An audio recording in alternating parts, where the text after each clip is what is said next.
request to continue thing. Okay. All right. So again, welcome everybody to the second in a series that the Ministerial Association is presenting. I'm Rosemary Caldarello, the president of the Ministerial Association. And when we got together as a board of that association, one of the service clubs for NSAC, we just shared what we'd all been hearing as various questions coming from churches and auxiliaries in general. And so we came up with this idea for a three session series, starting with the first one, which was in May, on growing your church. And we had a great discussion with Siobhan Carlson, the Reverend Pam Bollinger, and the Reverend JoAnn Santonocito. Tonight, it's going to be on what's behind the protocols. And then September 15th, Richard Scholler will be doing a session also. So watch for that. First, I just want to share that the Reverend JoAnn Santonocito did have something come up last minute. She sends her regrets, but we're very happy that the Reverend Sharon Watson will be joining the Reverend Cosie Allen in leading this discussion this evening. Just a little Zoom etiquette. I know we've been all on it a lot, but maybe some more than others. So if you wouldn't mind, when we do get to, if we have time for questions, and hopefully we will get to have time, if you could use the reactions button to raise hands, and that will put you to the beginning of the queue so we don't miss that you have a question. Or you can send it to me in the chat also. So we're very delighted that both Sharon and Cosie could be with us tonight. They both have incredible backgrounds in teaching, in serving churches, and in the history behind the history of spiritualism and the history and the rationale behind a lot of the protocols that guide how we all do our work today. So I'm going to spotlight them, and then I'm going to ask each of them to introduce themselves, and then we'll get started with the discussion. So there goes Sharon, and now there we go. Okay, so welcome Sharon and Cosie. Thank you. Thank you. Okay, Sharon, would you like to go first? Sure. My name obviously is the Reverend Sharon Watson. I have been a member of the NSAC since, well, about 2001. I was ordained in 2003, and I do hold all the credentials: certified medium, commissioned healer, national spiritualist teacher, and ordained minister. I have served many churches and camps throughout the country, and I currently belong to the Spiritualist Church of Awareness in Orlando, Florida, which is where I was ordained through. And I just love that church, and it is so very important to me, as I know your churches are important to you. I do serve on the club boards for all of the boards: the NST Club, the Ministerial Association, and the Healers League, and the Licentiate Ministers and Certified Medium Society. I am a member of the Morris Pratt Institute and serve on the Education Committee as their chair, and I'm currently the Department of Education Director for the NSAC. So that's it. Cosie, take it away. It's your turn. I'm hold all credentials with I'm never any good at this, but thank you for this opportunity to be here with all of you. And I've been a member of NSAC since I turned 18 and could be. And I think that's almost just under 50 years ago. So I'm not good at math in my head. So anyway, and I've been going to a spiritualist church since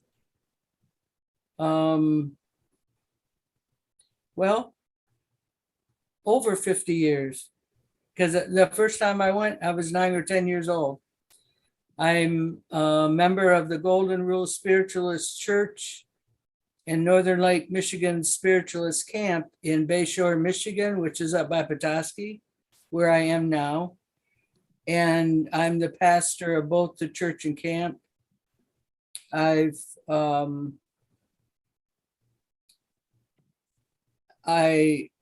What else? I hold all credentials. I used to be on the ministerial board as secretary treasurer for years. And I wish I could say that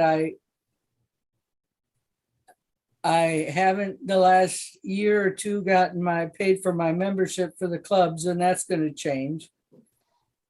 And because the importance of these clubs are just phenomenal, and the ability to have as much information as we're getting through these clubs for spiritualism everywhere is phenomenal. So thank you all very much.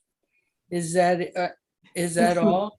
That's great. I would just add that if you've ever heard Cosie speak, you know she has a knowledge of spiritualist history that is really incomparable. So we're happy that you made time for this. I also just want to take a quick moment to acknowledge the other members of the Ministerial Association Board that helped organize this series. Of course, the Reverend Sharon Watson, but also the Reverend Patricia Horn, who I know is also here tonight, the Reverend Haviva Richards, and the Reverend JoAnn Santonocito. So thank you, ladies, for helping put this all together. So let's get started with some questions and see where we go, right? First, I know some of us have wondered about the history of the protocols, and I think it's important to acknowledge that NSAC has had a number of substantial leadership changes in the last 10 years or so, which may have impacted on the transfer of knowledge that normally would have happened within organizations. You know, with church leadership turning over, losing our very long time National Secretary, the Reverend Sharon Snowman, and then a number of years where pastoral skills, now ministerial skills, was canceled or didn't happen because of COVID. So there seems to be a lot of questions that those of us in teaching get about the protocols. So, and many NSAC members, including those certified, may not be aware today that there are established protocols for services, and there's a really rich history and written guidance. So can you help us fill in the background on this history for those of us here today? When you say protocols, do you mean about church services and things like that? I wish I had it in hand. I was the NSAC board in the early 1990s asked me to research the Mediums Relief Fund and how it was brought into Spiritualist Benevolent Society. And in going through old TNSs and other wealth of information at the national office, years ago, the TNS used to put after conventions any resolutions that had been passed at convention and bylaws that had been passed at convention. And I ran across I apologize, it would have had to have been a resolution. Around the same time the resolution was voted by the delegates for our spiritualist flag, there was also a resolution on an order of service for our spiritualist churches. And I've yet been able to find that again. So there was a typical order of service, the way a service should be in a spiritualist church. And through time and changes, it's been adjusted somewhat. Is that the kind of history you wanted, Rosemary? No, and then where might the adjustments have happened, and where can people go for resources? there's two wonderful resources, one specifically, and the other one I've not seen in years, but there's a Platform Decorum book that was written and accepted by the National Board by the Reverend E.N. Otzelberger. And that, I believe, is still, you can get a copy of that in the national office. And the Reverend Sharon Snowman had written up a document about Platform Decorum, and she also taught it in class in pastoral skills. And it continues on to this day where we talk about, in now it's called ministerial skills, Platform Decorum and do's and don'ts. And we all have the do's and don'ts of healing mediumship and mediumship. I would guess that we all do. And that's included in that. Is that what you were looking for? Yeah. And Sharon, do you have any thoughts to add on that? You know, it's tradition, and there's a lot of discussion on should things be changed and brought up to more current, the current year. And I will tell you that I was a couple different religions before I was a spiritualist. And the one before, I was a Baptist. I was brought up a Baptist. And I could go anywhere in the country to a Baptist church, and I knew what to expect.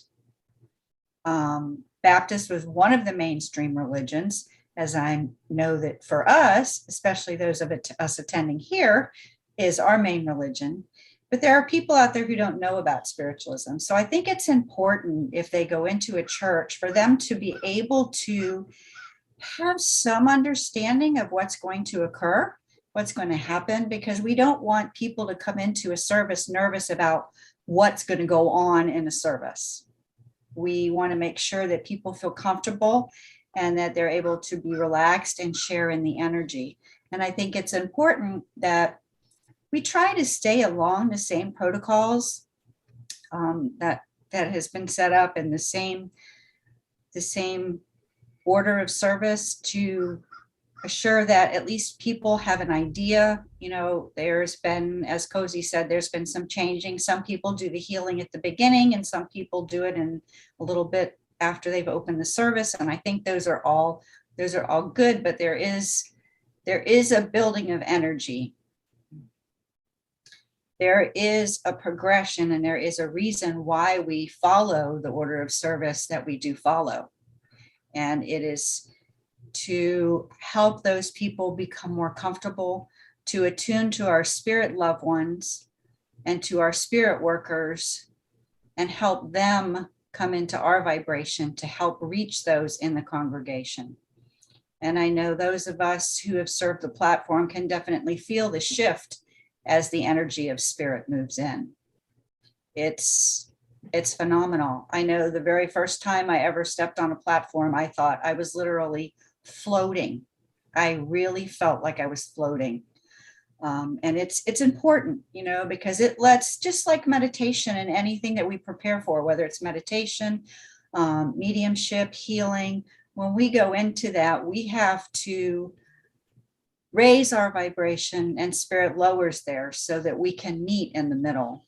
And this is what is important in our spiritualist service. And that's why we open with the invocation, and we do sing the hymns that are in the hymn book, because we know that singing those hymns raises the vibration.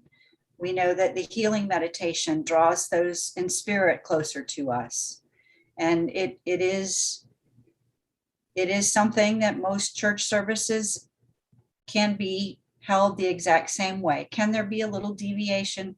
Yes, but we try to stay with the way it is, because it does help build the energy. And you can definitely feel that energetic shift in a church. Okay, so Cosie, Sharon started going into this next area we had thought we should focus on. So I wonder if you could go a little more deeply into about what the goals are of a service, because I know we have quite a mix on tonight from people who are just starting out in their journey, as well as people who are experienced. So for those who are newer to their journey, can you talk about the goals of a service and in terms of how a service is set up? Well, anybody that's going to be working on a platform of a church, you're going to know before you go into that church on that Sunday. And it is to be of the highest, and thank you, Sharon, for reminding us of the vibration and how it builds. I liken it to being a painter or a conductor of an orchestra.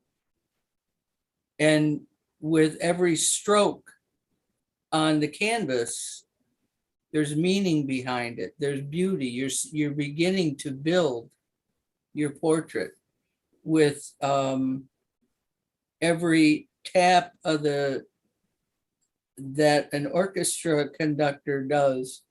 They're taking control and they're starting to build that vibration of music. And you start from the moment people walk in the door, and the ultimate thing that should be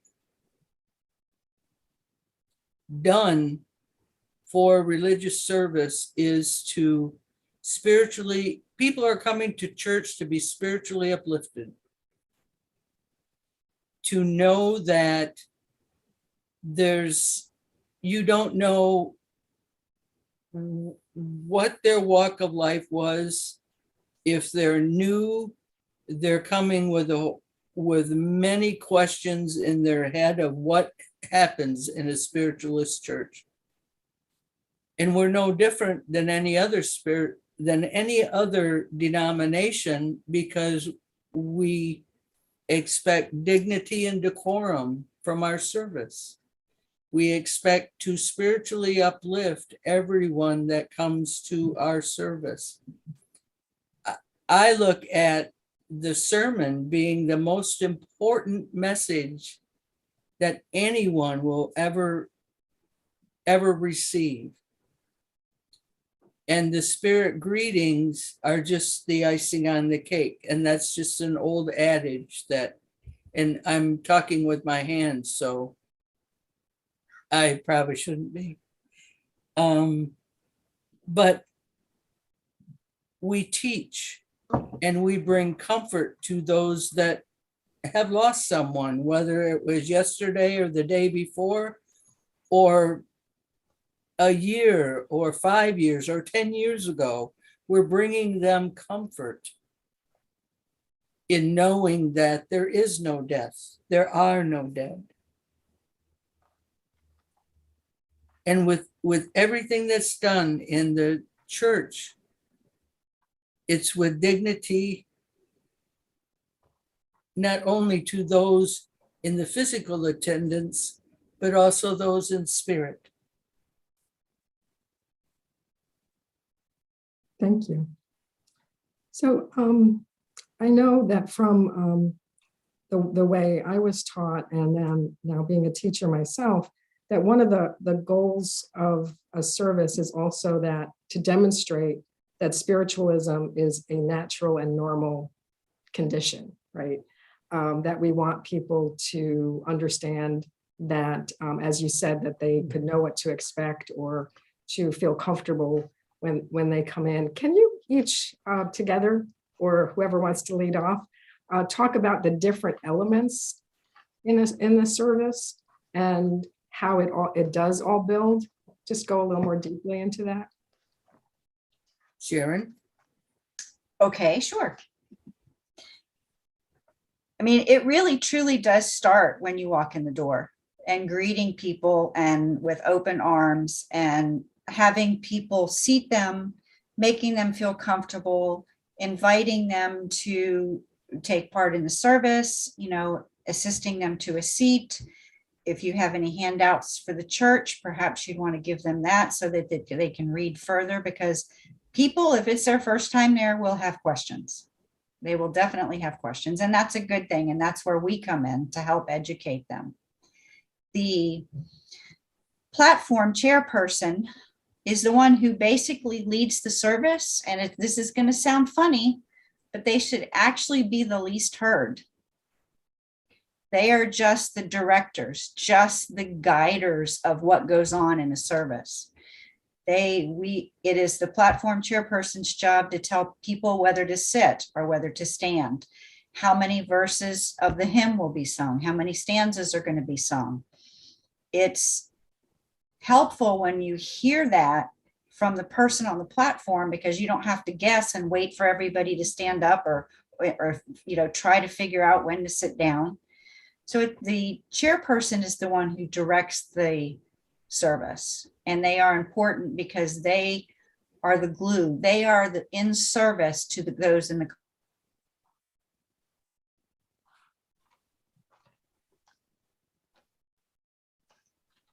Okay, so Sharon looks frozen to me. So Cosie, do you want to? They are the ones who have started to build that vibration that everyone is Congregation. coming in contact They are the ones with. who are going to help the congregation feel comfortable in service. Okay, so Sharon, you had just frozen. So if that's where you heard Cosie talking when you all of a And sudden. I just took off where you ended, so you can go after that. Building the vibration the chairperson does. Okay. Yes, so that chairperson builds the vibration and helps direct everybody.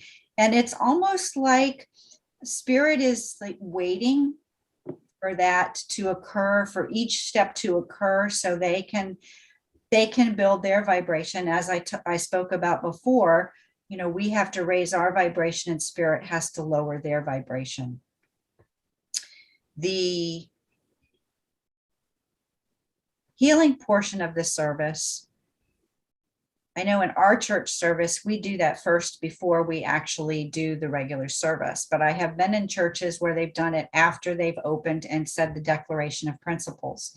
Now we know that we don't have any dogma or creed, but the Declaration of Principles is our belief and ideas that we have studied and come to found to be true. It's a way of life. It helps us live our life here on earth. So if you've ever wondered where your book of instructions are for life, that's part of them, and natural law is the other part. So those are ways to live your life by, and they are of the highest and the best. So when we recite these, we are reciting and affirming our beliefs in this knowledge that has been brought forward. And those have been subject to change. And there has been discussions at convention by the delegates, and the delegates have occasionally changed some of the words. As our knowledge grows, then sometimes we need to adapt the wording from that. The healing portion of our service is one where we obviously attune for healing. It is the vibrational shift that is felt and the calmness that is felt when we are doing a healing meditation. The healing meditation should always be one that is not going to make people afraid. The healing chair should try to pick generic places and not put people on a mountaintop or on a sea, because people may be afraid of heights or they may be afraid of the ocean. So you want to pick a nice place that is comfortable for them. When we do that and we close our eyes and we relax, it helps draw spirit energy in and gets everybody ready for healing. And even if people don't come up to the healing chair, they still receive that healing, because the energy and the vibration is in that sanctuary, in that room at that time. Spirit comes because they are called, and they come and they deliver healing to those who are present and those who we send healing to. Because we have to remember our world needs healing. And when we send that healing out, it does go where it is received. And it is received by those people who need that. Whether they have asked for that healing or not, they can still feel better. We can always send that love to everybody. And that healing raises the vibration, raises the energy of the service. And when it's done in the sanctuary, it just fills the whole room with spirit and that energy of love and healing. And then as you move from there and you sing the hymns, we know that the raising of vibration one of the ways that you do that is by singing hymns and getting everybody into one accord and singing with yourself and with your soul. And it's wonderful if you have people who are able to share in that portion of the service with either singing. I know we've had several people who've sung in our church, and it's incredible how the energy shifts when you sing a hymn. Everybody can feel the energy building. And So Sharon, once that, can I just interject here? sure, After all this time for many churches on Zoom, and still now churches are doing hybrid, some are still only on Zoom. Can you just give us your perspective on how the protocols have been adapted for the Zoom environment? Yeah, sometimes it's when you are on a Zoom platform and you are doing a healing portion, it is a little bit different because the healing tends not to be quite so long. If you leave people sitting in their chairs at home, the potential for them to doze off or their brains to go off in a different direction is very high. So, but there usually is music played, and you can still feel the difference in vibration. I know I can still feel it, even though it's on Zoom. I can still feel the vibrational switch and the vibrational change. And yes, it is a little bit different. We're not there in person. We don't feel that physicality of people in the room with us, but we can still feel that energy shift. So yes, there's a little difference in the Zoom platform, especially for healing and mediumship. Thank you. So did that answer your question? Yeah, thank you. So just then continuing to go through the elements of a service more methodically. I don't know if Sharon, if you want to continue, or Cosie, do you want to pick up after the healing?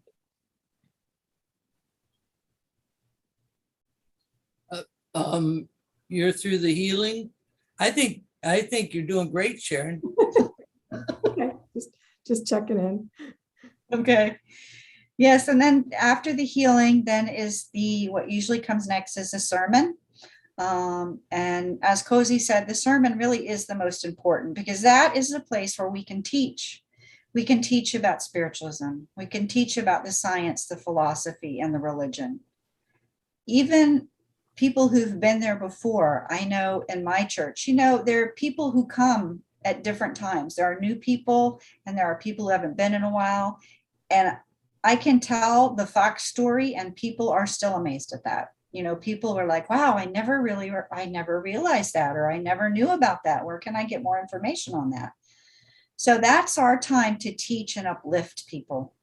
It is our time to teach how things happen in the spirit world and how we interact with them, and our reverence and sacredness for the position that we hold to be able to touch in with them. A lot of people speak inspirational, and that you can definitely tell in the shift and the energy in the room. And it's the ability for spirit to speak through people and bring that information is just absolutely priceless. It is uplifting. It gives guidance according to what we know and we understand as far as the science, philosophy, and religion of spiritualism. And we should always be teaching on those aspects and not getting off into other venues, because people can become confused when there are so many different venues and so many different avenues that are present. We need to make sure that we are standing firm on our foundation in the teachings of those who have gone before us and have worked so hard to bring about. Then once the sermon is complete, usually there's a hymn sung, and then it becomes the message portion of the service. And that is where the medium tunes into the vibration of spirit to bring proof of the continuity of life and help comfort the bereaved. Many people have lost people, and it is so it's such a sacred place to be able to bring that energy and that vibration of their loved ones to them and let them know that they're not alone and that you still do go on after the change called death. And yes, there is a place called the spirit world. And yes, we can learn to communicate with that. Everybody is a medium. Everybody can communicate with spirit. You just have to have the training and the knowledge and the understanding of how those laws work so that you can connect with them. And as Cosie said, that's just the icing on the cake. First, you give them the foundation and you give them the science, philosophy, and religion. And then you show by the demonstration of mediumship in our services that spirit does continue on and that we do move on after the change called death and that we can still feel our loved ones around us. Add a couple things. Absolutely, please. I'm glad I haven't seen this much anymore, but there was a time when when we could work with laying out of hands healing, and people would make all these gyrations with the healing mediums and go like this, and it's not a stage where you perform. You're there as an instrument for spirit to utilize your physical body to bring forth the healing for others. And when you're working with spirit greetings, you're working on the platform, because that's where the vibration has built throughout the whole church. But you're on the platform demonstrating to everyone. Now, years ago, everyone in the congregation, and there's a couple that are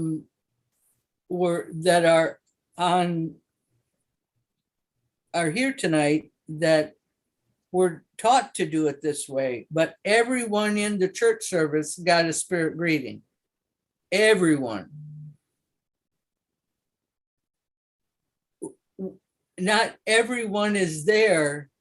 You don't need to do that. And when it had become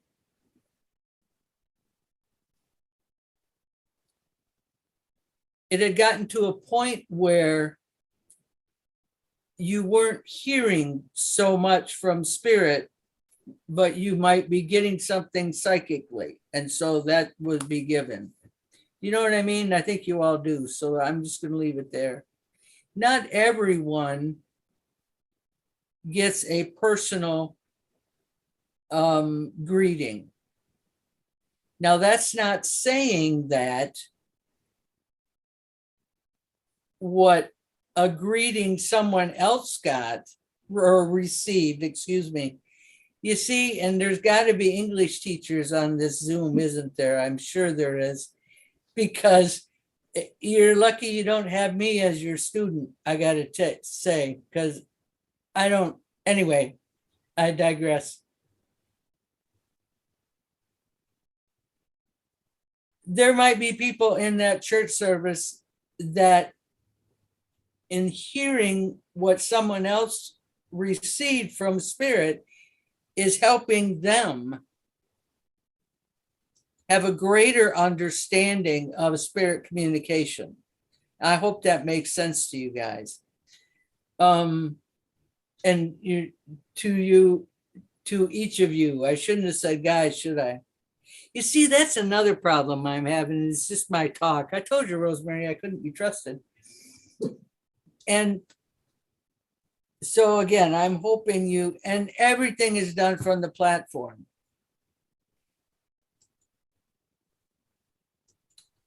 You're there as a medium to prove the continuity of life.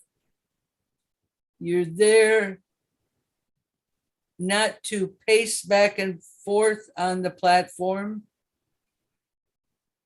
I've seen televangelists do that, and maybe if we were televangelists, anyway. But please, I'm not saying do it, because I'm losing my words here.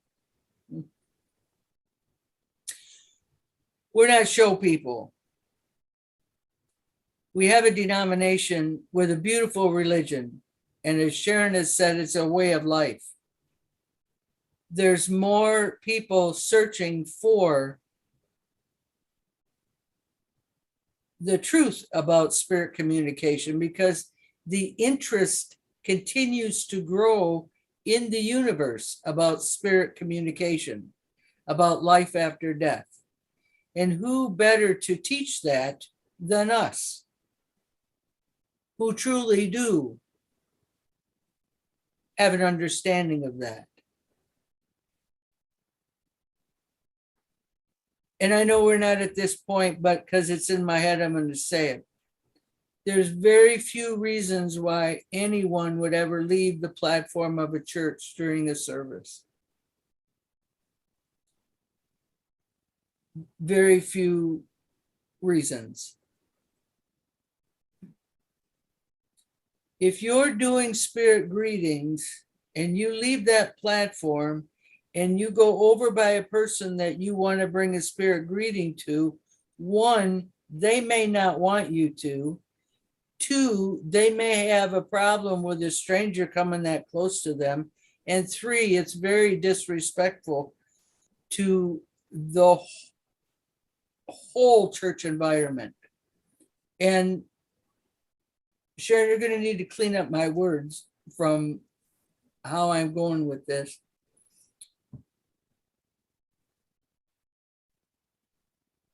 You don't know what if you leave the church to do spirit greetings and you're going somewhere real close to someone, it's being heard by others as a whisper. You don't know how they're taking that. You don't know.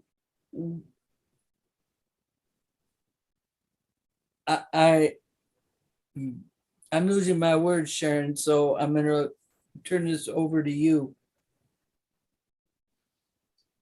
You know, some people have, I know everybody here has heard of what's called a personal space. And it's actually a space around you. And I'm trying to remember the actual distance. And I want to say it's like 3 to 5 feet around you, that you have a personal space, that if people step into that, it almost makes you become defensive and you want to back up.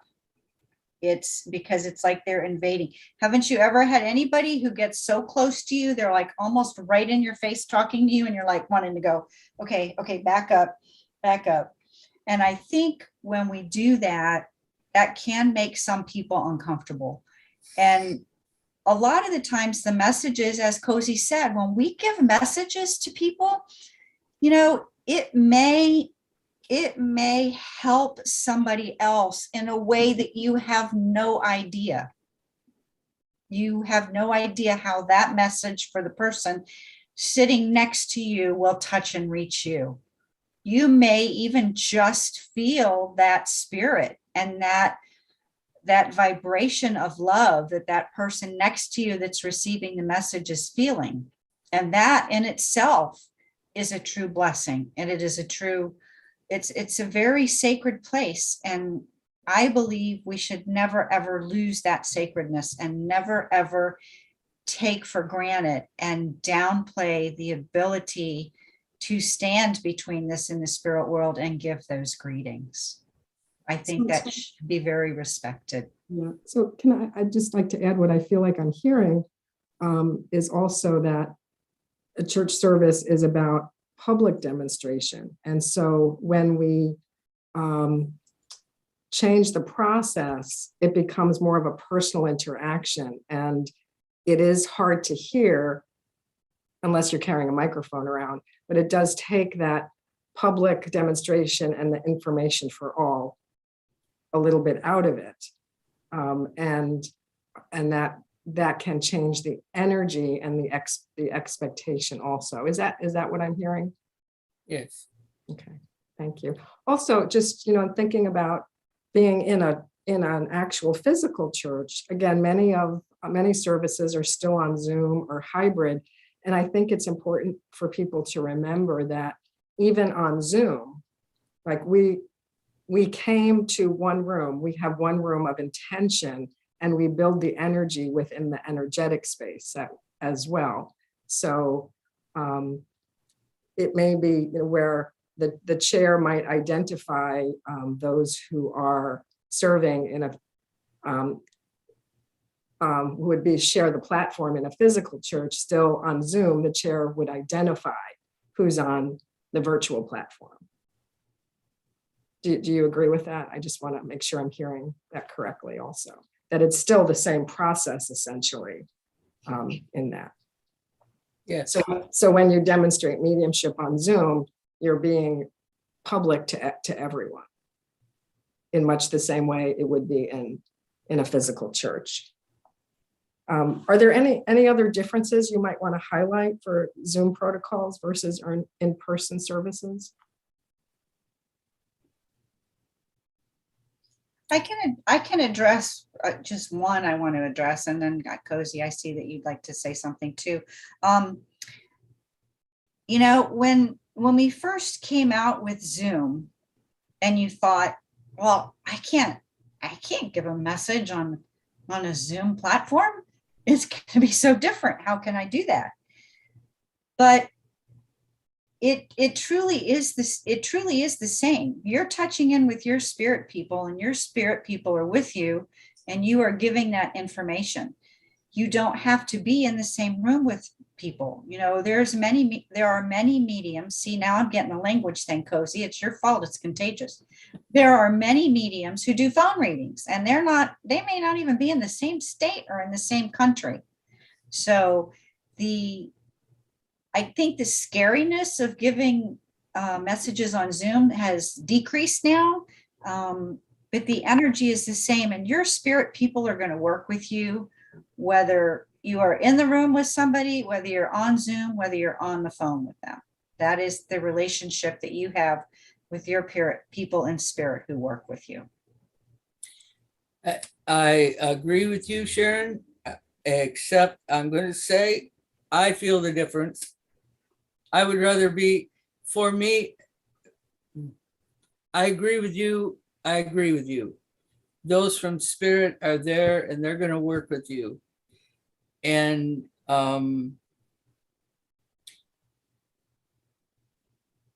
but when I'm in person in a church,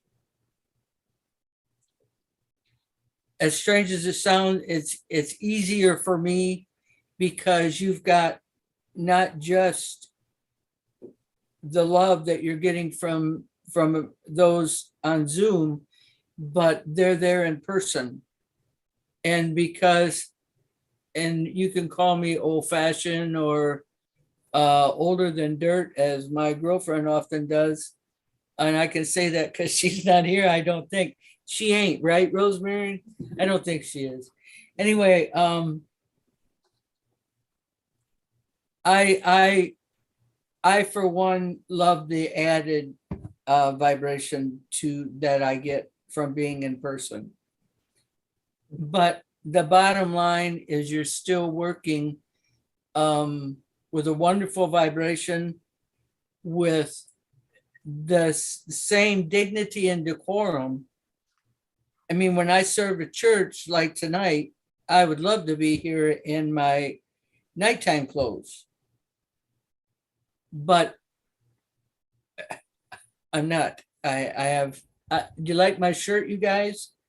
Anyway, Pam, I see you. I love you. I can see you nod your head. And Lorraine, I think I saw you nodding your head too. But and when I get to this point, you never know what's going to come out of me. Just the bottom line, and call it protocol, call it whatever term you want to use. A church service is for everyone. all aspects of the church service is for everyone that has come there to be in attendance. And they are in attendance because one, they've never been to a spiritualist church and they want to come and give people a hard time or tell you that it's just all hooey or whatever. They're coming to check you out because they saw the wonderful program on CBS called Ghosts and all the other movies that they're seeing where there's seances and mediums and everything. The bottom line is we're no different.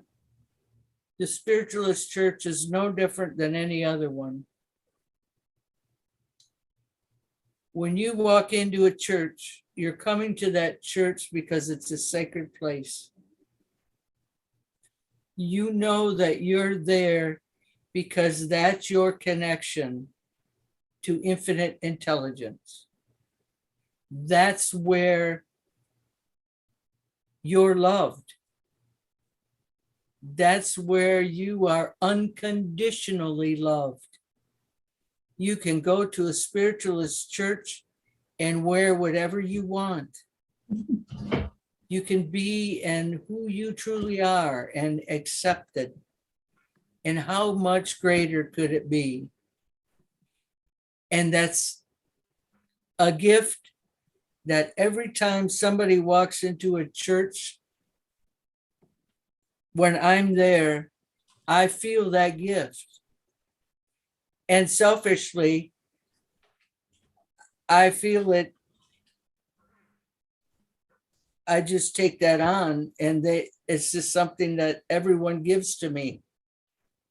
And so when I reach out to say, hi, thank you for being here, they better know that it's more than words. And they better know that from you, that it's more than words. You know, we don't just recite the Declaration of Principles. And if you're to that point, you better reevaluate what your purpose to be a part of spiritualism is.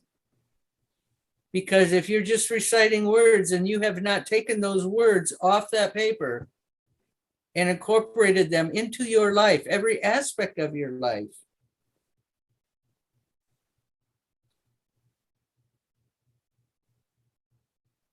then please look at what they mean to you again. Every time somebody walks in that church, how many of you, the first time you were ever in a spiritualist church, you felt like you were home? Have you all felt that way? When you are sitting in front of your laptop and people are seeing you or not seeing you, it depends on your comfort feeling. How many of you feel you've come home? You have come home because there are people of like minds. There are people that for whatever reason they've come to your spiritualist church, they didn't come to hear about the politics that are going on in your little church. They didn't come to pick up any negativity. They've got a whole lot themselves that they want to get rid of, and they come because they know that you're going to help them on that journey to rid themselves, break those chains. People are coming to your church for the first time that have grown up in a Christian church, and they were told that if they weren't good, if they weren't top notch, they were going to hell. There's no way you guys can tell me any of you haven't experienced that. And once they've come to a spiritualist church and they feel that unconditional love, they feel those words being taken off that page, and they know they're accepted, not for what they are, what they have, what they don't have, but for who they are. And they are your next best friend. Every person that walks through that door, because you never meet a stranger. Protocols, we're not actors, we're not actresses. Of course, I was told I should look into it because I might be pretty good, but not in a spiritualist church. I added that, not them. When you do the work, from the moment you open your eyes and you know you're going to church to serve, you're going to be on that platform. Who do you want them to see? Who do you want them to see? What do you want them to get out of your church service? One of the best things I've ever seen is something that I always felt needed to be is the love offering doesn't go through the congregation since COVID. Have you guys noticed that? I always thought the best place for a love offering was a box at the door, and they could either put it in on their way in or on their way out. And when it comes to the, what do you call it, announcements? Please don't make the announcements be longer than the sermon. Because one, your announcements should be posted somewhere, if not on a thing in the back of your church, then on a slide. What do you call those things on Zoom? The PowerPoint slide. Yeah, PowerPoint thing. Is that what you said, Rosemary? Yes. Mm-hmm. Have that on your screen. You don't need to take up that time because you're losing your vibration then. Mm-hmm. So don't make your announcements so long, and please don't ask anybody in the congregation if there's anything you haven't mentioned, or on Zoom, if anyone can think of anything that I've forgotten. Please don't do that. That's disrespectful to the people that have come to your church service. You're the chairperson. You're supposed to have all that information written down. So those are just little tidbits that came in my head when I was talking, and I wanted to get them out. So I'll stop now. So Cosie and Sharon, while you were both talking about different aspects, I was reminded that, and I know, Cosie, this has come up when you and I have taught together, that people may feel they don't have to explain things because, after all, perhaps it's a small church and the same people come, but really we should always prepare and have our services as though there will be new people, because we never know if it's every week or, so that, or 1 week that, new people don't announce themselves, they're just there. And so that's part of the education, is to be demonstrating spiritualism for people who would not otherwise know it. So I want to come back to mediumship in a service, and I wonder if you could explain the policy around going direct in mediumship and where that came from. Sharon, do you want to, or do you want? Oh, you're doing so well, Cosie.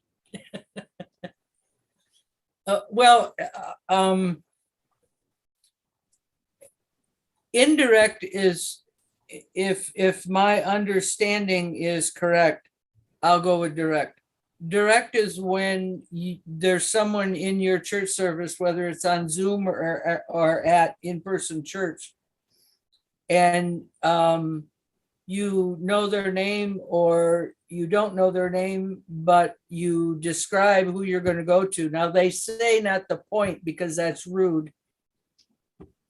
And if any of you have seen me work and I've been in your church, I know you've invited me so I can teach your students what not to do, because I like to point. But don't point because you'll get in trouble. I get in trouble afterwards all the time. But you describe and then you bring them a spirit greeting. And you prove the continuity of life. Indirect is when you're, in my understanding of indirect, is when you go to it, when you're looking at the congregation, whether on Zoom or in a church, and you say, I'm getting just a letter J from spirit. Is there someone here that can take that as a last name or a first name, or and then a bunch of questions start going? Is that what you're looking for, Rosemary? Yeah, but also that there's actually a policy, if correct? Yes, there was a policy. Yes, there was a policy written, and I can see the paper with the Reverend Sharon Snowman's. It's around 2011, 2013, somewhere in there, 2012, I don't know. And then it was resent out with the Reverend Christine Kratadis's name on. I can see that.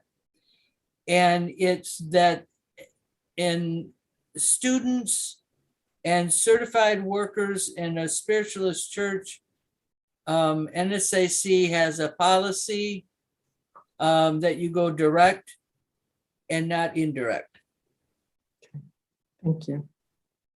And I'm not sure how many people knew that, so I just wanted to highlight that because it is an actual policy. Oh, thank you. Yeah. And it's, there's a policy. It was a suggestion by the NSAC board, and then the Healers League, I believe in 2018 or 2019, had a resolution or something about, and you're nodding your head. Am I going the right way? They made it a policy for healing mediums. If you want to share that, Sharon, because you're nodding, and I can remember and see where we are, and that it was a vote from the delegates, but if you would like to take that one on. Okay. Yes, the healers, the healing portions of the service, when you go up to people, the HIPAA laws and actually regular laws prevent from touching except for the shoulders and above. So shoulders and head. And that is because, people had complained about people patting their shoulders or rubbing their shoulders. And we want to make sure that we're not touching people inappropriately, because that can actually be considered battery. So we want to make sure that we're following the guidelines. And it was just easier because different states have different requirements for touching. So it was just easier to make a statement of shoulder and above, shoulder and head and above for touching. And no, you don't need to have a bowl of water to wash your hands.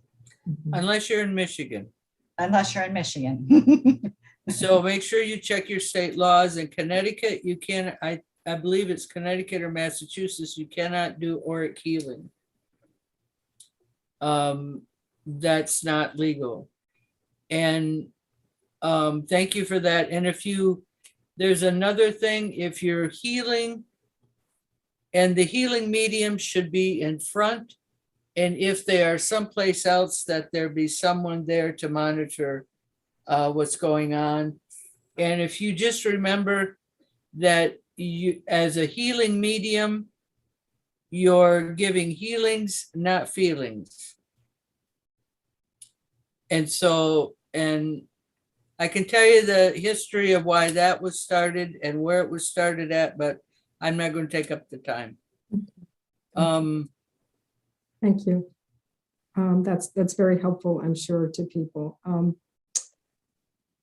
Can you each give us your opinion on why should mediums give or not give messages to the others serving on the platform? Because I know that some people feel very strongly if you're serving, you should not give messages to other people serving, and in other churches it does happen. So can you share your thoughts on that? Or if there is anything in the preferred protocols about that? Well, if you read Anna's, and I suggest anyone to get Ann Otzelberger's Platform Decorum book, and that's at the NSAC office. And somebody's going to have to, I don't have Sharon Snowman or the Reverend Sharon Snowman's, although she was my instructor in pastoral skills, and I know how strict she was. People on the platform during any portion of the service are up there to serve the congregation. And you, when I say you, I'm not saying individually you, it's collectively you. If you're serving as a healing medium, if you're given that opportunity to serve as a healing medium, you're serving the congregation, not the platform. And those from Spirit that work with you know that. And you're just not giving platform Spirit greetings. And it's in the Platform Decorum book, I believe. And it's an accepted teaching from this organization. Thank you. Thanks. I did want to jump back to healing just for half a minute. Just you had mentioned auric healing being illegal in a state. And in general, I've just noticed in my own teaching that there's often a misunderstanding of what spiritual healing is in a spiritualist church. And so, Sharon, would you just clarify that, what that is, to make sure everybody's on the same page? Okay, yes, we when we practice spiritualist healing, it's not Reiki, it's not any of those type of things. It is actually spiritual healing. And many times back in the day, they used to think that it was said that you would absorb that whatever the person was sitting in your chair, that you would pick up that energy and you would have that psychic contamination. But that's not the way healing works. Healing comes from Spirit through you to the person. You don't have to be in the same room. You don't have to be touching. We can no more clear the aura than we can clear a shadow. The healing comes from within the person. It's not the energy around them, because our thoughts and vibration are what form the aura around us. Is that what you were talking about? Yeah, thank you. Just to clarify it. And then I'm just closing us out on this piece, and then we just have a couple other questions before we open it up. If you could just wrap up with the purpose of a benediction, as we talked about mediumship, and then the rest of the service. After mediumship, I think, did Sharon freeze again? Sharon, are you froze? No, I saw your eyes. Okay. Oh, okay. So yeah, because we had gone through. I'm having some connection issues. Okay. No worries, right? This is going into year 3 of Zoom. We all get the ebb and flow here, right? Okay. So the question is, we're doing a slow walk through the guidance for the service. So after mediumship then is usually the the concluding song and the benediction. Can you just speak to the purpose of the benediction? I can speak to the purpose of the benediction. The benediction is actually a blessing on the congregation as they go forth, enter their day. It should be so short. And I guess I don't know if we talked about the invocation, but the invocation is to draw everybody into one accord so we can all be on the same vibration and join hearts and hands and love and energy. So the benediction would be a blessing on people as they go forth throughout their weeks and their days to remain in spirit's thoughts and healing energy. Okay, And can I ask Sharon a question? sure.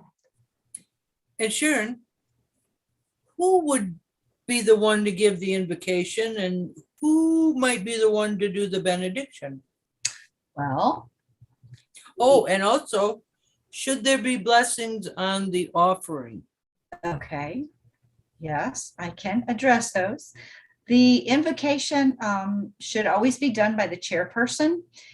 It should never be done by the speaker because the speaker has not been introduced or presented to the congregation yet, and there may be people who do not know them. So the invocation is always done by the chairperson.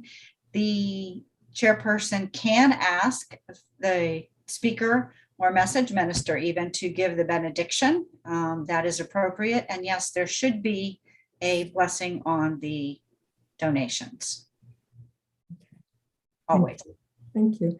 So, I know MPI lessons discuss elements of a service, and in other documents, there's a suggested order of service. There's some elements in the bylaws, but the word, I think, suggested or recommended trips people up sometimes. And what's your opinion on whether or not, I guess, churches have new people come in or other perspectives? And I've had this question, can't they do whatever they want if all of these protocols are just recommended? What's flexible and what's necessary and required? Cosie, that sounds like a you question. Well, I was waiting to hear from you, Sharon.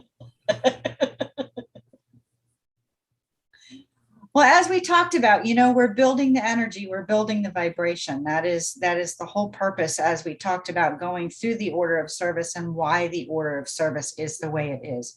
As I said before, sometimes people, like I know in our church, we do the healing service before we begin the regular service. So our healing service is for a half an hour before the service starts.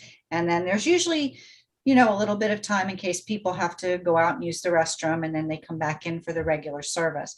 I've also been on Zoom meetings where the service is started and then the healing is done before the sermon, or I've even been on Zoom services where it's done before messages. So I think it's helpful for people to have a similar service, as I said before, because I think people need to be comfortable when they come someplace into a new building, and just have an idea of what's going to go on. And the energy shifts and changes from spirit are definitely felt when you do the healing and those type of things. So, Cosie, please add.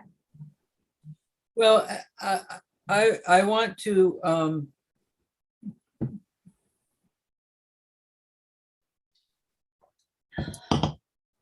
again, if you're in person, your healing mediumship should typically be in the front if you have space in the front part of your church, because when it's there.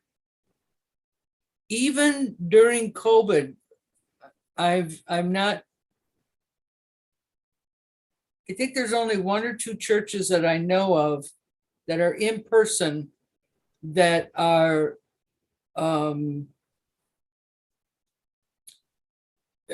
allowing, that are doing laying out of hands healing.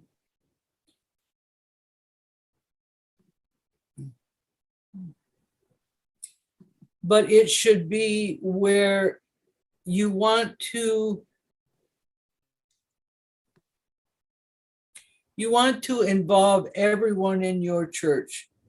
And when it's done in front, if everyone's seeing that there's healings going on, not feelings, but also the congregation is sending their healing and assisting you as an instrument with the vibration that you're receiving, not only from spirit, but also from those in the congregation.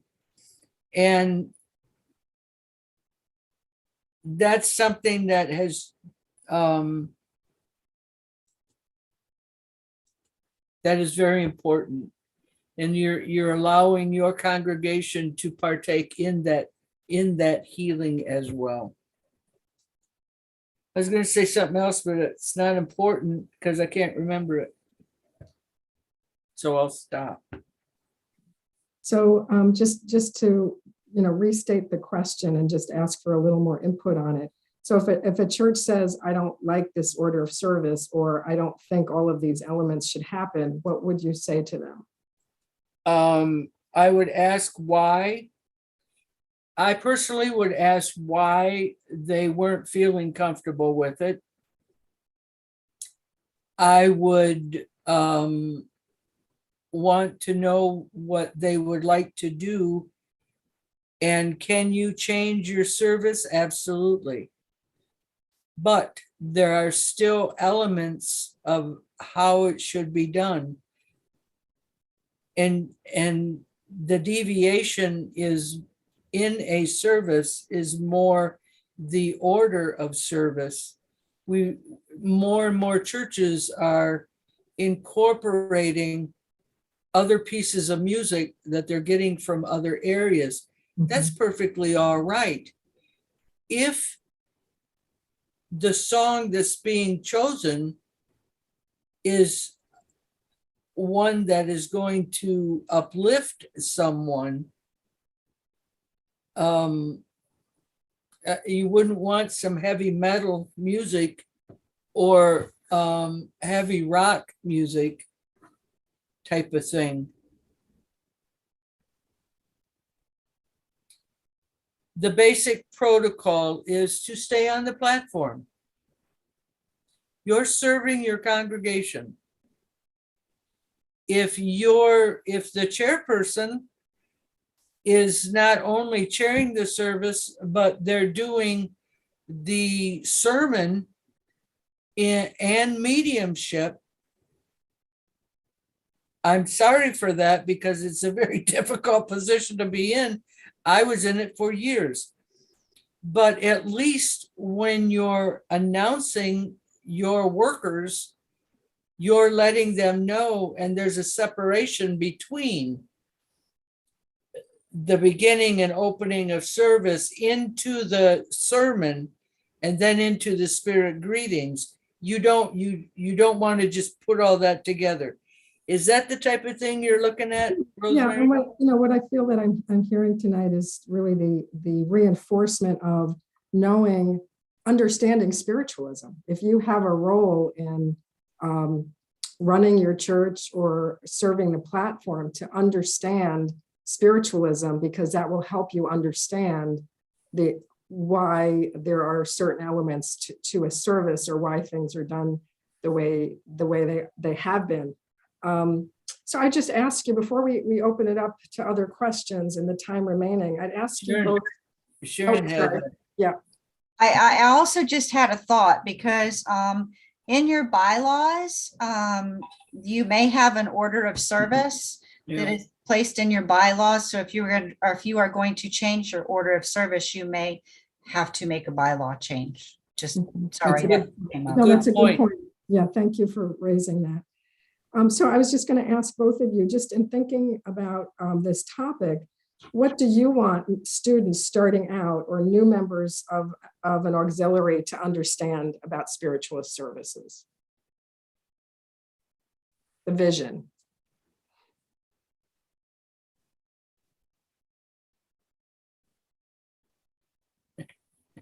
All right, Cosie, go for it.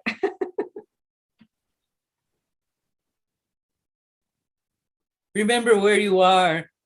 and who you are and why you're there. And why you choose to be there and why you choose to be a part of. Remember that if you're a part of a church, if you're a part of being on the platform, whatever part you're taking, you're a part of that orchestra. So be the best instrument you can be and you know to be. And if you have questions of why, ask. And don't just take one person's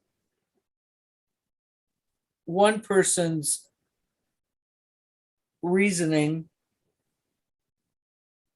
but also remember, spiritualism is a denomination with a beautiful religion of spiritualists, of being a spiritualist. We are not a self-help group.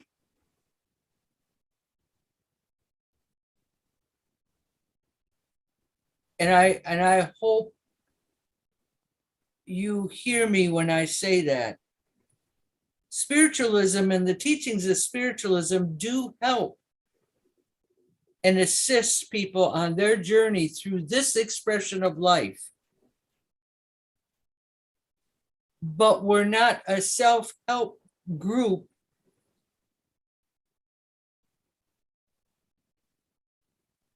Do you know what I mean by that? That you had said, we're here to serve. It's not for, we're not to be a closed club and not a self-help group, but about spiritualism. Exactly. Thank you. Okay. Any thoughts, Sharon, on what you would say to students to add to what Cosie said? I think that as long as we keep the highest and the best in our mind, as long as we strive to understand natural law and who we are and what we're representing in the most professional manner that we can, there are so many avenues of help. If you have any questions on anything regarding your auxiliary, there are many different places you can go to find information. And as Cosie said, don't just take one person. Most of your directives are going to be in your bylaws. And yes, I'm hoping to see all of you at convention because we'll have some changes coming up, maybe or maybe not, but that is up to the delegates. But you make the decisions for this organization. You are the people who decide. There is voting. There is a time for you to connect with people in your community, to help and to understand, and just give that love and let them know that people do continue on. You are representing spiritualism in your community and touching each and every person, because we are all one. We're all here to help each other. We're all here to help each other grow and to learn. And if you remember the foundation of spiritualism, the science, philosophy, and religion, and continue to teach that and share that with your congregation, there are many different classes and that you can avail yourself and your congregation of to help them grow and help them in understanding. But always know that there is a lot of support for you out there. Thank you. Thank you, Sharon. I just want to add to that some specifics, just reminding people about the book by Ann Otzelberger that was mentioned, but also we have tonight the Reverend Pamela Bollinger on, and she's the director of missionaries, and the missionaries are there to give hands-on support and answer questions. So please reach out to her if you feel like you or your church could use some support. The MPI graders are often a good first resource, and then the clubs can sometimes provide some help as well. So all good things to think about. So now I'd like to open it up to the group for questions. I would ask that you use the reactions button to raise your hand, and I see you, Cosie. So I just want to let people think and then use their raise hand to come to the front of the queue. Yeah, Cosie. we never mentioned the affidavits for healing or Oh, mediumship. please, yeah. And during the announcements, the chairperson should always mention those and have them available in your churches for your students, because that's how your students that will assist them in going forward for their credentialing. And I forget the other thing I was going to say. Never mind. Okay, well, thank you for bringing that up. And I know churches are, oops, we just lost Sharon. Okay, so does anyone have any questions? Just if you could press the reaction button and click raise hand if you do. I know a couple of people put some questions in the chat that we did get to in the discussion. Any other thoughts or comments? Anything that you'd like to share about, yeah, Sharon is having connection issues. Okay. Oh, good. See, nobody Okay. has any questions. That's great. Okay. So Diane has a question. So Diane, would you like to unmute and we will. Thank you. Actually, it was more a comment. The other thing that I always like to make sure is available are applications for membership. Mhm. So in addition to having the affidavits available, I like to make sure that they know that information is available as well. That's wonderful. Thank you for that. That is important. wonderful. Yeah. Sharon, did you want I to? Oops. Okay, so when Sharon comes back, we'll unfreezes. We will ask her to finish that. Oh, Pam, you've got your hand up. Yeah. want to make sure that people know that if you have Okay, you're kind of freezing, Sharon. I don't know if you can. Oh, there you are. Okay, would you Okay. like to? I know, I'm like, I don't know, it's not raining or anything. I wanted everybody to know that if you have students who are in your church who are working as towards their certification in healing or mediumship, please make sure that you make an announcement or have them available, because the students are not allowed or not supposed to, I can't say not allowed, but they're not supposed to ask for affidavit. Okay, so we'll find Sharon again. And then Pam, you had a question? Yeah, it's just some things that have come up since we've returned in person after, the over 2 years to our church. We've been on Zoom for 2 years, and then in May we returned in person, and now we're doing hybrid. And the board voted to have this this owl. It's a speaker and a camera, so it kind of shows the live congregation, and we're working on integrating that the Zoom people can come in and speak as well. Anyway, it's been a lot of learning. I feel like we haven't hit our stride yet. So every week is an experiment with spirit and the people on Zoom and the people in person. And I just feel like it's a lesson in trust. And it's one of the interesting things, though, is that we have like 16 people on Zoom and 16 people in church. So we're half and half, and we have been consistently half and half since we've gone back to church. There's a lot of people who are still very uncomfortable about coming in person.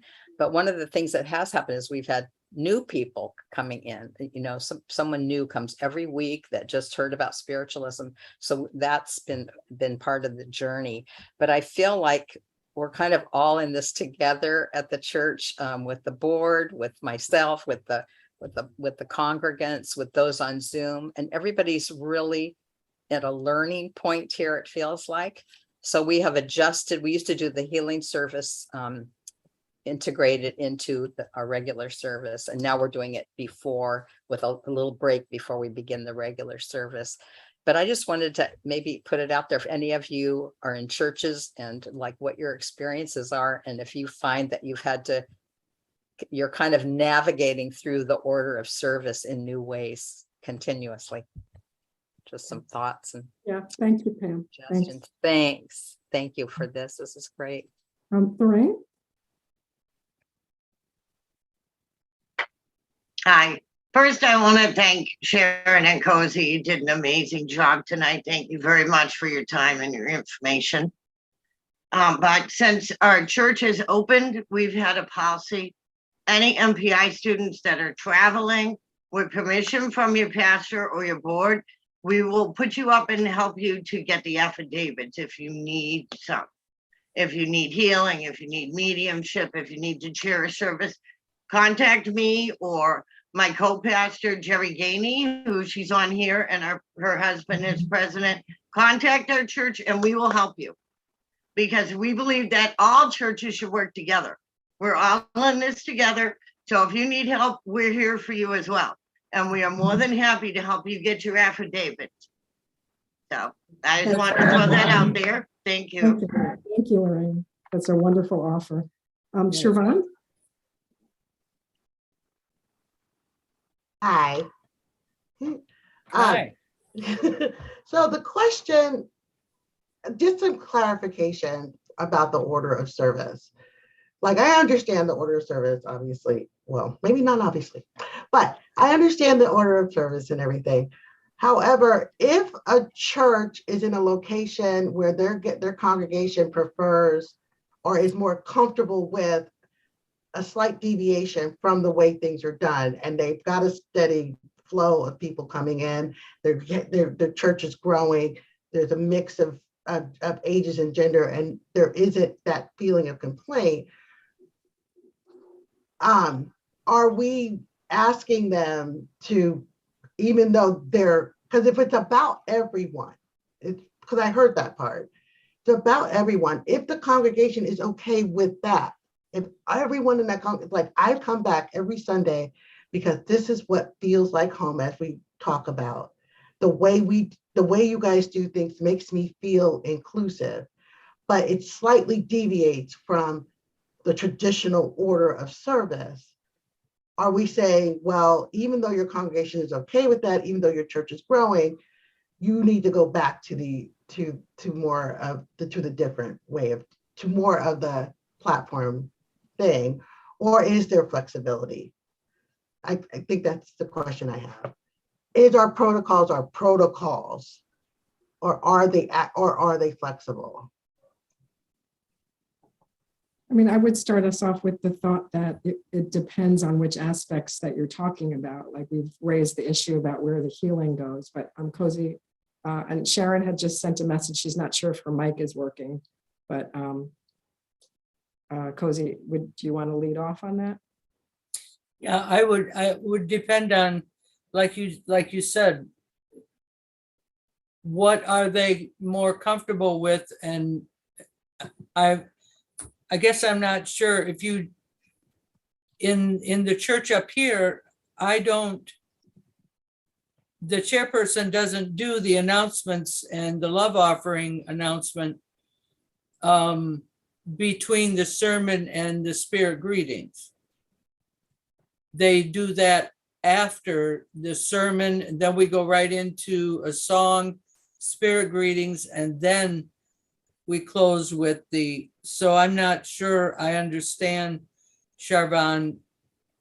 For more clarity, I understand that the stepping off the platform is a big thing, because I hear that. I hear the reasoning behind it.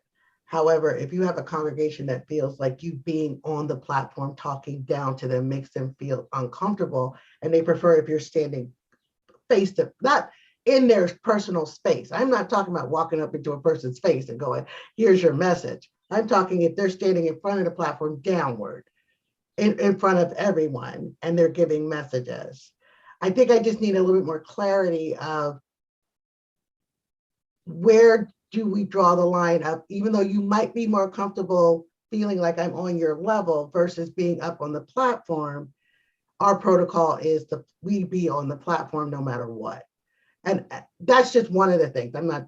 There could be other things that change, like people using modern songs instead of the hymns because their congregation doesn't want the hymns, kind of thing. So those are the thoughts. Those are just thoughts I'm just throwing out there.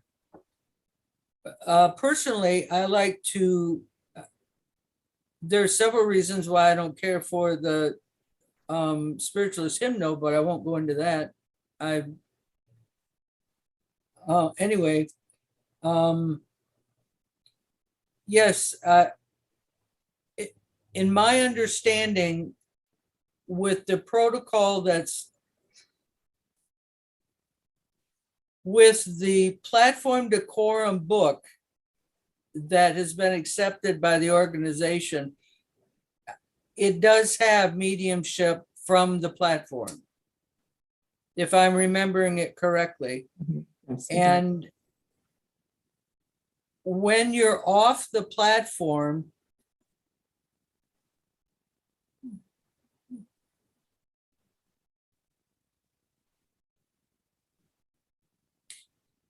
so yes, I would say that if the newer people that are coming to church are more comfortable with being off the platform, my question is, did they ever experience the work when it was done on the from the platform? And those would be my questions. And also for the students and or the people, the vibration and holding that vibration.